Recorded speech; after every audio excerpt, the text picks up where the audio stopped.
یہ نشست صاحب السمو الملکی امیر خالد الفیصل آل سعود حفظ اللہ گورنر مکہ المکرمہ کی زیر نگرانی جدہ دعوت سینٹر حی السلامہ کے تعاون سے منعقد ہوئی ہے.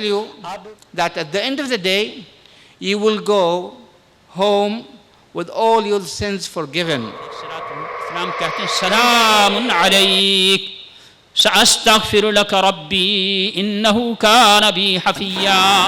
اللہ نے ہمیں کامل دین دیا، اس کامل دین کے علاوہ کوئی اور دین اللہ کے ہاں قابل قبول نہیں. اس اجرا کے لیے آخر وہ کہاں ہے وہ علم، کہاں ہے وہ تفقہ فی الدین، کہاں ہے وہ علم شریعت جس کے ذریعے ہم اس اسلام کو سمجھے جو نبی کریم صلی اللہ تعالی علیہ وسلم لے کر کے آئے تھے.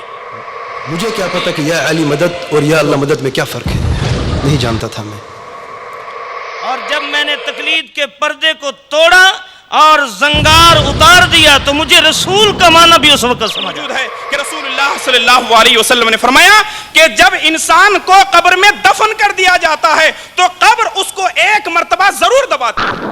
قبروں کے اندر کرامات دکھاتے ہیں، کسی کو اولاد دیتے ہیں، کسی کو رزق دیتے ہیں، کسی کی مشکل ڈالتے ہیں، کسی کے غم دور کرتے ہیں، کسی کو شفا دے دے. توحید کو اپنا لو، اللہ کے پاس کامیاب ہو جاؤ گے. اور دوسرا تملک العرب والعجم. اسے ایک بات بھی نہیں نکل پا رہی ہے اور یہ کیفیت دے کر کے آج بڑے خوش ہوئے اور کہا انہا ابنۃ ابی بکر، یہ ابو بکر کی بیٹی ہے. کیا تم جانتی ہو؟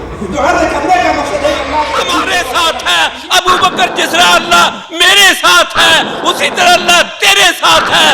جس طرح اس وقت اللہ کی مدد میرے ساتھ ہے اسی طرح اللہ کی مدد تیرے ساتھ ہے. جس طرح اس وقت اللہ تعالیٰ مجھ کو بچائے گا تجھ کو بھی بچائے گا. تمام پیڑوں کو جلا کے اپنے ہاتھوں سے، تمام پیڑوں کو جلا کے اپنے ہاتھوں سے عجیب شخص ہے سایہ تلاش کرتا ہے. ٹیلی ویژن کا مکمل نقشہ اور صحیح بخاری و مسلم، سنن اربع سمیت 28 صحابہ کرام سے روایات مروی ہیں اور 30-35 حدیث کی کتابوں میں. اپنے گھروں میں فتنہ اور فساد ٹی وی کے ذریعے دیکھ رہے ہیں. استخارہ کا نام لے کر شرک و بدعات گھروں میں داخل کی جا رہی ہیں.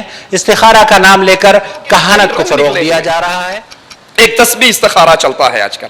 تسبیح استخارہ لمبی سی مالا پکڑ لو، ایک دانے پہ ہاں ایک پہ نہ، ایک پہ ہاں ایک پہ نہ، ایک پہ ہاں ایک پہ نہ، آخری دانے پہ ہاں ہو گیا تو کام ٹھیک ہے، نہ ہو گیا تو.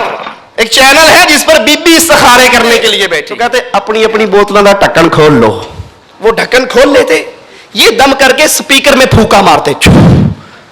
اب ڈھکن کھلے میں ہر بوتل کے اندر ان کی پھونک پہنچ گئی. معاملہ زمانہ ترقی کر رہا ہے تو وہ پیر پھونکے شاہ سے اب باقاعدہ چینل کے اوپر پھونکے چلتے ہیں. جیسے مردود اور بدباطن جیسی شخصیتوں کو بھی دیکھ رہے ہیں، تسلیمہ نسرین اور فاطمہ نسرین، اور اسی طرح کچھ دنوں پہلے ڈنمارک کی جو ہے صحافت اور اس کی تحریروں اور اس کے بنائے ہوئے رذیل حرکتوں کو بھی آپ نے اپنے نگاہوں سے مشاہدہ کیا اور آپ نے دیکھا کہ کس طرح علیہ الشمس یوم الجمعہ فیہ خلق آدم وفیہ ادخل الجنہ وفیہ اخرج منہا